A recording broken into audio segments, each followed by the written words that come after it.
Baiknya jika teman-teman fokus ke latihan ya. Jadi nanti masalah terminologi, kalau teman-teman pengen jadi ilmuwan lah, bahaslah terminologi. Tapi kalau teman-teman ingin jadi pejalan, jadi salik, jadi murid, jadi atau bersuluk gitu, biasakan latihan. Karena biasanya kalau orang nanti terjebak di terminologi, Mas, itu latihannya nggak bisa dalam. Saya tidak mengatakan terminologi itu nggak penting ya. Tapi pengembangan ilmu memang harus pakai terminologi. Kalau mau mengembangkan ilmu di seminar, tapi kalau mau jadi pejalan ya praktek aja dipraktekkan. Dan itu kan banyak itu praktek-praktek. Kemarin kalau orang subuh kayak kuno dalilnya mana? Itu kan syariat ya. Kalau nafas itu sebenarnya fisiologi dasar manusia gini. Mengapa kok kita pakai nafas? Tidak harus kita mencari dalil nakli tadi ya, dalil itu kan ada Al-Quran, hadis, ijma' qiyasan itu ya. Nah nafas itu dalilnya dalil fisiologi. Nah coba gini dalil fisiologi. Dulu itu kalau misalnya jarak antara Rasulullah menahan makan sampai adzan subuh itu 40 ayat atau berapa 40 bacaan ayat kan gitu, nggak ada detik kayak sekarang. Waktu setelah duhur juga. Iya memang nggak ada. Jadi mengapa kita pakai nafas saat berzikir? Ini dalilnya harusnya gerak lebih 15 menit gitu. Nah coba itu ya, jadi itu sebenarnya sangat luar biasa yang saya sampaikan. Nanti kita akan bahas minggu depan ya Mas ya, an-nafasu tarwihul qulubi, bahwa nafas itu akan merelaksasikan kolbu, merelaksasikan. Tarwih itu mengistirahatkan hatimu ya.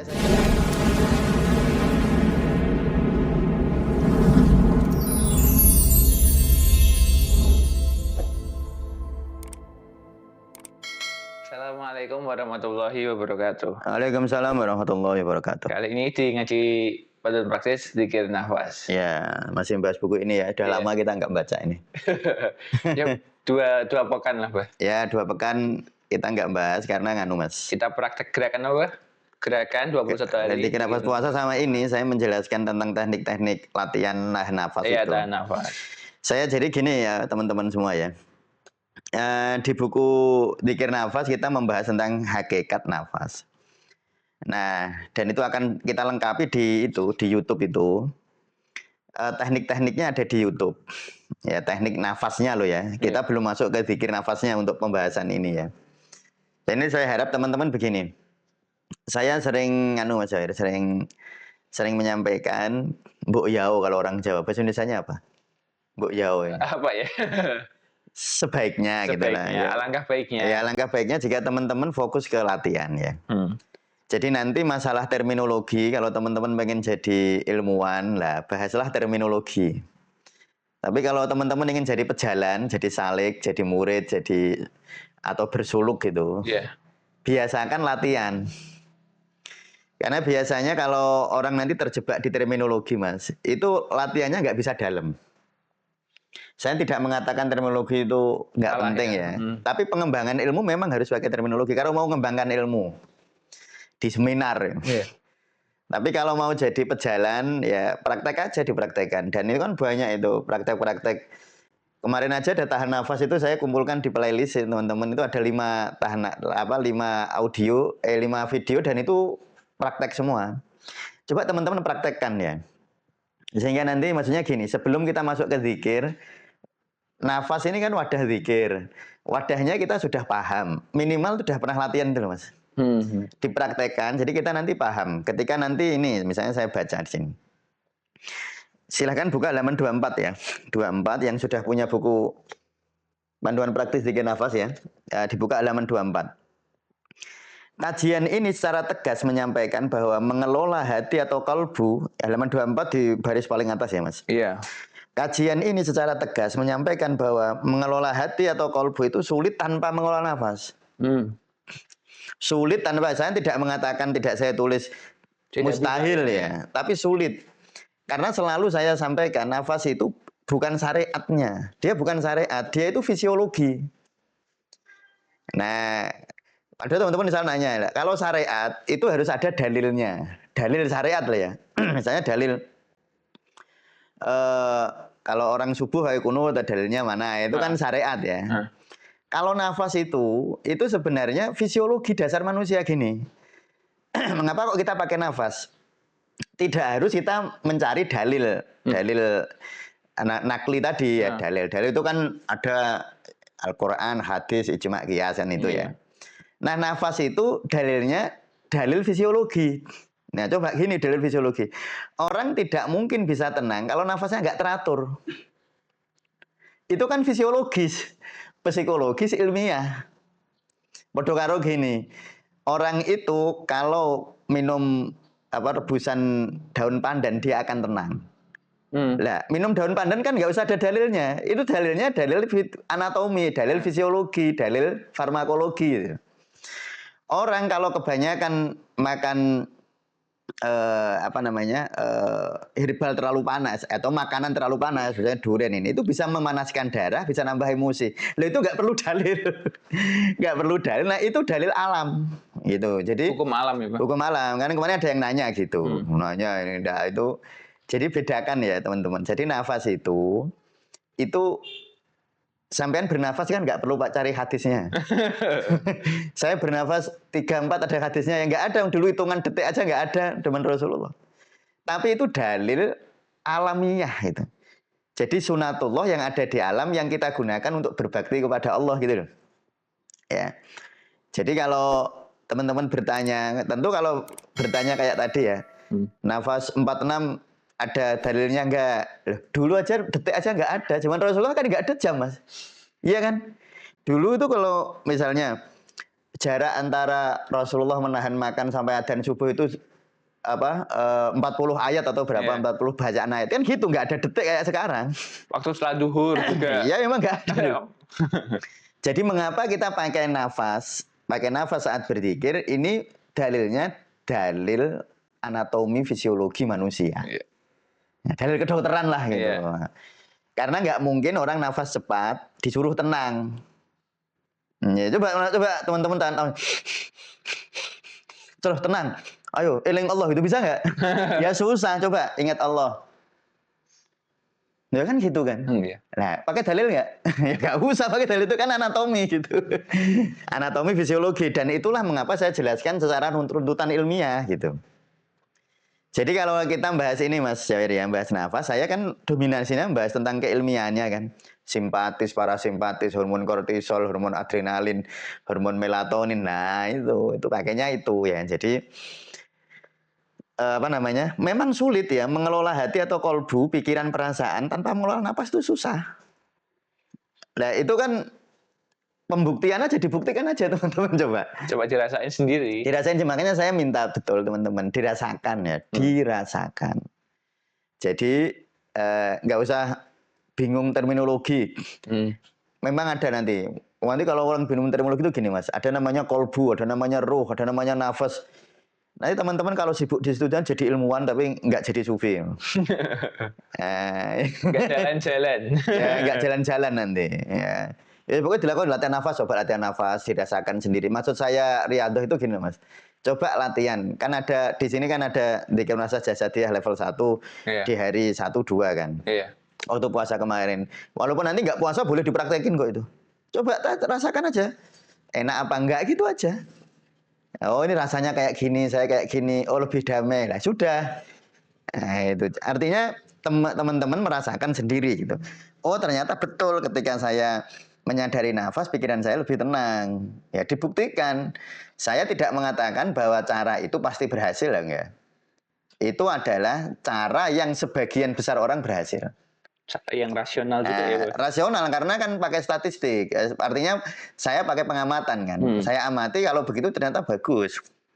Nah, contoh anak saya. Dia sedang gelisah misalnya. Sadari nafas, Nduk. Dia maksud sadari nafas. Tarik nafas, hembuskan, keluar masuk. Gimana? Sekarang lebih tenang loh. Itu contohnya. Nah, itu pakai observasi gitu. Nggak pakai dalil, pakainya observasi. Lah nek kamu sholat baca apa pakai dalil Mas, jangan pakai observasi. Gitu. Jangan sampai ini contoh ya. Ini contoh biar kita memahami gitu loh, memahami peletakan bagaimana dalil nakli, dalil akli itu digunakan bagaimana. Nah, contohnya gini. Ini orang terawih itu pakai berapa rakaat? Itu jangan pakai observasi. Iku takon ulama, takon kiai nek iku.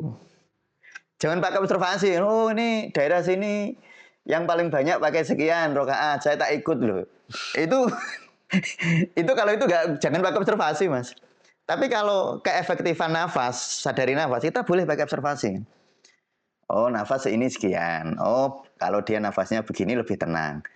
Makanya kalau yang nanti di 200 jam kan, di 200 jam belajar kan kita harus ngecek klien kan. Klien itu yang cocok 224, apa 46. Ya pasiennya diperiksa. Kalau saya kan nggak saya periksa kan, saya kasih tutorial gitu aja. Ya karena saya ingin memberikan cara ini untuk orang umum, untuk orang banyak. Saya pakai statistik kan. Tapi kalau pasiennya datang ke saya satu-satu, saya cek. Ya gitu. Nah ini kalau dicek kan banyak orang yang ngikutin gerakan 21 hari 3 nafas, 550-an orang. Iya. Ya nggak mungkin dicek satu-satu kan. Nah jadi makanya terus di grup ada yang cocok, ada yang nggak cocok. Memang begitu. Nah itu ya. Jadi saya ingin mengatakan bahwa mengelola kolbu itu sulit, Mas, tanpa mengelola nafas. Kalbu dalam pandangan sufi adalah pusat segala perasaan, intuisi, dan pengalaman spiritual. Ia adalah cermin yang memantulkan kondisi batin kita. Jika cermin itu berdebu atau kotor, maka pantulan yang dihasilkan itu tidak akan jernih. Begitu pula kolbu, jika tidak dikelola, ia akan mudah terombang-ambing oleh gejolak dunia. Nah, disinilah napas memainkan peran krusial. Saat terombang-ambing itu loh, Mas. Para sufi meyakini bahwa pernafasan yang benar akan menghasilkan kualitas diri yang benar pula. Ini menunjukkan betapa mendalamnya koneksi antara cara kita bernafas dan kondisi batin kita secara keseluruhan. Jadi ketika seorang guru melihat muridnya zikir kok nggak bisa tenang. Ini kenapa? Padahal lafadznya sudah sesuai. Misalnya, afdhalu dzikri fa'lamu annahu la ilaha illallah. Kan ada teksnya lah. Nah, terus disuruh zikir la ilaha illallah. Ternyata nggak bisa tenang. Bagaimana? Zikirnya kan nggak mungkin salah. Iya kan? Nah, zikirnya nggak mungkin salah. Nah, lalu dianalisis. Zikirnya benar, lafadznya benar. Mungkin yang nggak benar, nah ternyata ditemukan yang nggak benar napasnya. Nah, terus napasnya dibener kayak gitu loh, Mas. Itu sama saja begini, Mas. Sama saja begini. Mas Jawir mau sholat, misalnya mau sholat subuh kan, usolli fardhu subuhi. Usolli fardhu subuhi itu dulu nggak dilakukan. Ya. Jadi tidak dilakukan oleh Rasulullah, usolli ngucap gitu itu. Iya. Tapi ngucap itu jadi oleh sebagian ulama disebut sunnah, karena mengucap itu nuntun hati. Kan itu belum sholat kan. Iya. Yang namanya niat kan pas Allahu Akbar. Nah sebelum sholat dituntun, saya mau subuh 2 rakaat kan gitu. Iya. Biar hatinya hadir. Nah itu ngelatih itu namanya. Nah gitu loh. Nah ini yang sangat penting untuk teman-teman pahami ya. Jadi betapa mendalamnya koneksi antara nafas dan kondisi batin. Nah, ini teori, Mas, yang saya tulis berdasarkan observasi. Teman-teman buktikan sendiri ya apa enggak. Nah, gitu. Jadi itu ono praktikumnya gitu loh, Mas. Nah, kalau dulu saya belajar anatomi misalnya, belajar anatomi fisiologi misalnya, kalau orang lari sekian kecepatan sekian, nadinya akan naik sekian kali gitu. Misalnya kalau Mas Jawir jalan tok, nadinya jalan lambat, nadinya Mas Jawir mungkin 75. Jalan agak cepat jadi 85. Iya. Nah, cepat lari kenceng 100 mungkin bisa 100 ya. Bisa. Dan hati-hati teman-teman ya. Jadi ini saya kalau olahraga ini mungkin saya link, Mas. Mewanti-wanti lah. Mewanti-wanti kalau olahraga atau latihan nafas. Nah, latihan nafas terutama yang latihan nafas model-model menguatkan saraf simpatik, yaitu cek nadi atau olahraga lah. Sekarang kan ada banyak ini ya, smartwatch ya. Nah, itu kan bisa dilihat itu, pakai smartwatch. Jadi kalau teman-teman, misalnya orang usianya 50, 200 dikurangi 50 berapa? 150. Nah, 150 ya. Yeah. Kalau nadi teman-teman sudah mendekati itu, lambatkan. Jangan dipaksa. Jangan dipaksa. Nanti jadi metabolisme jadi anaerobik nanti. Ya itu jadi rada beresiko. Nah, jadi kalau teman-teman olahraga itu cara membatasinya gitu. Banyak orang setelah olahraga jadi jarem kabeh awake mboten awake ora enak itu ya karena dia nggak gatek kayak ini, Mas. Nggak gatek iki bahasa Indonesianya apa? Nggak memperhatikan ini. Nah, jadi 200 dikurangi usia ya. Jadi kalau usianya 50 ya 200 kurangi 50. Jadi jangan sampai olahraga sampai nadinya lebih dari 150 jangan sampai. Kalau Mas Jair kan usianya 20. Berarti 200 kurangi 20. 180. Lah Mas Jair mau lari sampai nadinya 160 masih aman itu, Mas. Tapi kalau sudah 180 mau jumbuk paksa. Itu nanti bisa metabolisme kalau nggak siap. Karena terjadi proses perubahan, Mas. Kalau sudah nadi sudah lebih dari 200 dikurangi usia itu jadi perubahan radikal dalam proses metabolisme. Radikal itu maksudnya bisa berbalik. Nah itu ya. Termasuk nanti kan ada latihan-latihan nafas itu kan banyak juga yang mempercepat nadi. Kalau nafas lambat melambatkan nadi. Nafas makin cepat dia bisa mencepatkan nadi. Nah ini kalau ternyata cepatnya seperti itu, ya walaupun saya nggak pernah lihat sih kayak gitu orang latihan nafas segitunya. Kalau lari olahraga itu banyak. Tetapi bisa saja 1-2 orang bisa begitu. Gitu. Ya namanya observasi atau kan itu kan statistik, Mas. Oh 98% enggak, tapi kan 2% bisa iya kan? Iya. Makanya kayak kemarin ya saya memberi tutorial yang barusan kemarin, tutorial tahan nafas maksimal. Bagi yang punya hipertensi, jangan dipaksa. Karena tahan nafas maksimal itu membuat ketegangan. Kan tegang, memang bedanya dengan BOLT. Kalau BOLT kan gini, BOLT, Body Oxygen Level Test ya, kan ada 2 tahan nafas untuk mengukur mengukur kualitas kesehatan fisik mental kita ya. Kan ada BOLT, BOLT, ada tahan nafas maksimal. Kalau BOLT itu teman-teman tahan nafas selalu setelah hembuskan nafas ya. Mungkin kemarin saya tidak saya sampaikan itu, Mas. Tidak saya sampaikan secara tegas, padahal sebenarnya sudah saya sampaikan berkali-kali, cuma pas kemarin itu saya agak lupa. Jadi tahan nafasnya itu setelah hembusan, Mas. Jadi tahan nafas kosong. Makanya kan ada tahan nafas kosong, bolak-balik sudah saya bahas ya. Jadi saya memang betul-betul ingin memberikan keilmuannya itu secara memadai gitu. Bukan hanya sekedar suruh ini gitu, tapi tahu dasar-dasar ilmunya. Jadi tarik nafas, karo BOLT ya. Nafas biasa dulu 2 menit, terus terus terakhir nanti tarik nafas, hembuskan, terus tahan. Nah, kalau nahannya, kalau sudah ini bergerak, atau ini kepengen ngelek itu, Mas. Berarti itu sudah segitu aja. Nggak usah ditahan-tahan lagi. Nah, jadi sehingga nanti misalnya saya ya, misalnya BOLT saya misalnya 25. Pas 25 detik, wah perut saya mesti sudah obah ini diafragmanya atau ini sudah ingin ngelek ngidu. Ya gitu lah, itu berarti saya segera tarik nafas. Segera nafas biasa. Nggak boleh terengah-engah. Kalau tarik nafas ditahan, terengah-engah. Berarti bukan BOLT. Makanya kalau ada orang ngaku BOLT-nya 60 itu curiga caranya salah itu. Karena bagi orang-orang, kebanyakan orang 40 aja itu sudah, para olahragawan hebat itu aja 40 itu sudah jos. Sampai 60 hebat banget ya. Wah itu kayaknya saya menduganya caranya yang keliru. Kalau tahan nafas maksimal banyak. Kalau tahan maksimal kan awalnya seperti BOLT ya. Kita tarik nafas hembuskan, tapi tarik nafas hembuskannya nafas biasa loh, enggak gitu. Jadi tarik nafasnya biasa aja gini. Ya kayak teman-teman nafas itu. Nah, nggak usah dipaksa-paksa. Terus tarik nafas, hembuskan, tahan sampai metenteng sampai sak kuatmu, Mas. Sampai sak kuatmu sampai sampai gitu.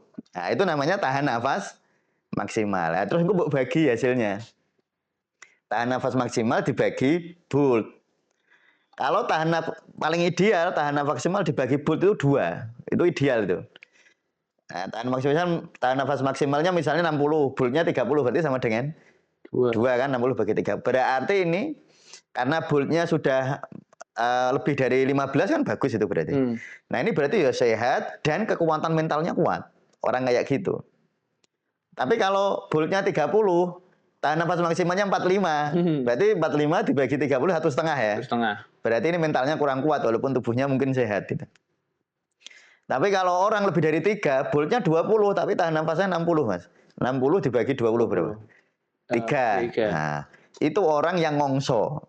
Ngongso itu bahasa mana? Bahasa Indonesia nih. Apa ya? Memaksa. Wah, orang yang memaksa diri. Nah, sok iya. Ya bukan sok sih, tetapi dia terlalu memaksa diri. Memaksa itu belum tentu sok loh. Oh iya. Nah, tapi mungkin kurang memahami keadaan fisiknya gitu loh. Terlalu dipaksa. Oh iya, karena nggak tahu ya. Ya, makanya salah. Ya, makanya saya selalu bilang yang dinaikkan itu voltnya. Karena nanti kalau volt naik itu ikut naik, Mas. Ya, nah, cara meningkatkan gimana ya? Lo sadari nafas aja. Ya kayak ini loh, bikin nafas jasadiyah level 1. Level 2 itu kan sebenarnya naikin volt itu kalau mau dilatih terus, Mas. Jadi kalau mau latihan naikin volt itu bikin nafas jasadiyah level 1, bikin nafas jasadiyah level 2 itu nggak usah pakai ritme tapi nggak usah pakai ritme. Jadi teman-teman ya sini sambil santai gini. Sadari nafas, hembuskan, sadari nafas, hembuskan. Gitu aja itu latihan meningkatkan volt ya. Nah, saya lanjutkan di paragraf kedua. Pembahasan ini juga memperkuat gagasan tersebut ya. Artinya gagasan bahwa pernafasan itu mempermudah seseorang masuk ke dunia rohani, mempermudah karena dia wadahnya ya. Pembahasan ini juga memperkuat gagasan tersebut dalam sebuah frasa yang sangat indah di dalam kitab-kitab tasawuf, Mas. Yaitu an-nafasu tarwihul qulubi. Ini di Risalatul Qusairiyah itu. An-nafasu, nafas itu tarwihul qulubi, menistirahatkan kolbu. Tarwihul. Nah, tarwih itu kan istirahat aslinya. Maknanya tarawih itu istirahat, tapi ya bagi kita beban ya. Enggak istirahat. Tapi gini loh, Mas, sebenarnya kalau kita itu secara fisiologi tarawih itu bagus. Ya, misalnya fisik ya? Iya, kan fisik. Iya. Apalagi kalau rakaatnya banyak. Saya nggak bilang yang ini salah yang benar salah ya. Tetapi ini saya bicara fisiologi. Ketika orang habis berbuka puasa, kan orang berbuka puasa paling bagus itu kan gerak sebenarnya.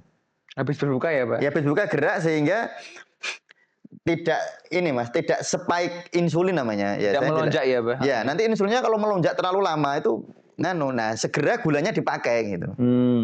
Segera dipakai. Jadi makanya habis makan jangan tidur. Tapi Mas Zawair bukannya kebanyakan ya ngantuk. Iya betul. Terawih udah ngantuk. Udah ngantuk. Paling bagus ya makan itu sekedarnya. Sekedarnya itu artinya gini loh. Banyak orang itu makan yang ditanya mulutnya, bukan perutnya. Harusnya kan makan itu berhenti kalau perut kenyang kan. Iya, bisa menimbang-nimbang lah. Bisa dinimbang-nimbang sendiri. Iya, dan memang begini ya, sebenarnya kalau bab ilmu gizi, orang itu makan dengan berat sekian, tinggi sekian, itu kebutuhan kalorinya sekian, itu statistik, Mas. Belum tentu setiap orang sama loh. Misalnya orangnya sama tingginya sama, beratnya sama. Tapi orangnya kayak saya, nggak pernah kerjaannya kan nggak gerak, kerjaannya ngomong, kerjaannya duduk-duduk gini. Beda sama petani tuh ya. Ya petani kan gerak terus dia. Nah, ya beda, jadi jangan dihitung sama. Nah, yang paling bijaksana sebenarnya makan itu nanya perut. Bukan nanya ini. Kalau nanya ini pengen terus, Mas. Nanya lambungmu. Ya, nanyalah lambungmu. Jangan tanya ke mulutmu. Kalau mulut ya kepengennya ngunyah terus. Ngunyah terus ya. Dan tiba-tiba setelah ngurusi bertanya kepada mulut lalu ngunyah terus sampai kekenyangan. Nanti cirinya tubuh melemah, Mas. Masih lemas malahnya. Masih jadi lemas. Coba perhatikan teman-teman. Silakan teman-teman perhatikan ya. Kalau makan buka, terutama ini teman-teman yang sudah 40 tahun ke atas, Mas. Kalau kok Mas Jawair ketoknya ya mungkin kuat aja ya. Ya mungkin nggak terlalu terasa signifikan rasanya. Nggak terlalu terasa signifikan. Tapi kalau sudah 40 tahun ketika sudah terjadi titik balik fisiologi, Mas. Jadi orang itu kalau sudah 40 tahun itu titik balik fisiologi. Fisiknya akan menurun. Nah, itu nanti kalau sudah puncaknya titik balik penurunan betul-betul menopause itu. Nah, itu sudah beda. Coba rasakan nanti kalau pas buka puasa. Kalau pas kenyang banget malah lemes. Coba teman-teman kalau ingin membuktikan lagi yang datanya lebih ya, Mas. Datanya lebih objektif ya. Ukur nadimu wis. Coba bandingkan teman-teman. sebelum buka puasa nih. Nah, sekarang ada tadi ya, ada saya nggak bawa ini apa namanya stop apa smartwatch ya. Yeah. Nah, teman-teman kan sebelum buka puasa lihat nadinya kan kelihatan itu di situ. Sebelum buka nih. Terus makanlah sekedarnya, secukupnya. Nanti nadinya lihat agak naik mesti karena ada metabolisme. Ketika teman-teman nanti makan kekenyangan, Mas, lihat nadimu cepet banget nanti. Nah, kalau cepet banget itu tanda apa? Tanda saraf simpatis. Nah, kalau anak-anak muda karena fisiknya masih kuat, ya nggak terlalu lemes. Dijak guyon koncone saya siap. Tapi nek sing umur 40, 50, 60 kekenyangan, Mas. Langsung habis itu ngantuk karena tubuhnya habis bekerja sangat berat untuk memetabolisme makanan itu gitu. Nah, disitulah sebenarnya pentingnya ya. Kayak tadi saya bilang tarawih itu sebenarnya setelah teman-teman memasukkan karbohidrat, protein itu kan terjadi penumpukan di dalam darah itu sumber-sumber energi kan. Kalau nggak dipakai kan menumpuk. Nah, bagusnya langsung dipakai, langsung gerak. Nah, saya nggak bilang artikel ya, tetapi dalam buku-buku yang saya baca, setelah kita makan itu, setelah buka puasa, itu geraknya 15 menit. Nah, kita terawih ya begitu gitu. Apalagi kalau rokatnya banyak, ya kayaknya lebih bagus. Dari sisi fisiologi saya nggak ngomong teologinya ya. Saya nggak ngomong teologi ya, saya ngomong fisiologi nih. Nah, kalau masalah teologi teman-teman percaya yang mana gitu aja kan. Ya, maksudnya percaya kalau terawih yang 8 atau yang 20 itu kan terserah teman-teman ya. Saya betul-betul tidak mau intervensi itu dan tasawuf Indonesia nggak akan bahas kayak gitu. Ya, teman-teman terserah aja. Nah, kalau pengen tahu yang itu gimana Ustadz? Ya nanya kepada ahlinya, jangan nanya ke tasawuf Indonesia. Nanti kalau nanya gitu tasawuf Indonesia bahas gitu nanti jadi nggak bahas tasawuf lagi Mas nanti. Fikih Indonesia malahan. Nah, nanti jadi fikih Indonesia padahal kita nggak ahlinya ya. Ya kita itu hanya tahu kalau fikih kan harus tahu. Iya harus tahu lah. Harus tahu tapi detail-detailnya kita ya ada ahlinya sendiri, ada sekolahnya sendiri. Mas Jawir kalau tasawuf, temennya syariah, ya syariah. Ya sudah nanya ke situ aja. Ilmu hadis ada. Nah, cuma secara fisiologi memang orang habis makan sebaiknya menggunakan energinya. Makanya jangan makan sebelum tidur. Nah, kalau makan tidur ya energinya nggak dipakai. Habis makan harusnya gerak, Mas. Harusnya gerak, lebih 15 menit gitu. Nah, coba. Itu ya. Jadi itu sebenarnya sangat luar biasa yang saya sampaikan. Nanti kita akan bahas minggu depan ya Mas ya. An-nafasu tarwihul qulubi. Bahwa nafas itu akan merelaksasikan kolbu, merelaksasikan tarwih itu mengistirahatkan hatimu. Ya saya kira demikian. Terima kasih Mas Jawir. Ya, terima kasih Mas Sofi di mana Anda berada. Jika ada pertanyaan silahkan hubungi admin. Jika ingin membeli bukunya juga silahkan hubungi admin atau bisa membeli melalui marketplace di toko hijau, toko oranye atau toko hitam. Terima kasih. Wassalamualaikum warahmatullahi wabarakatuh. Waalaikumsalam warahmatullahi wabarakatuh.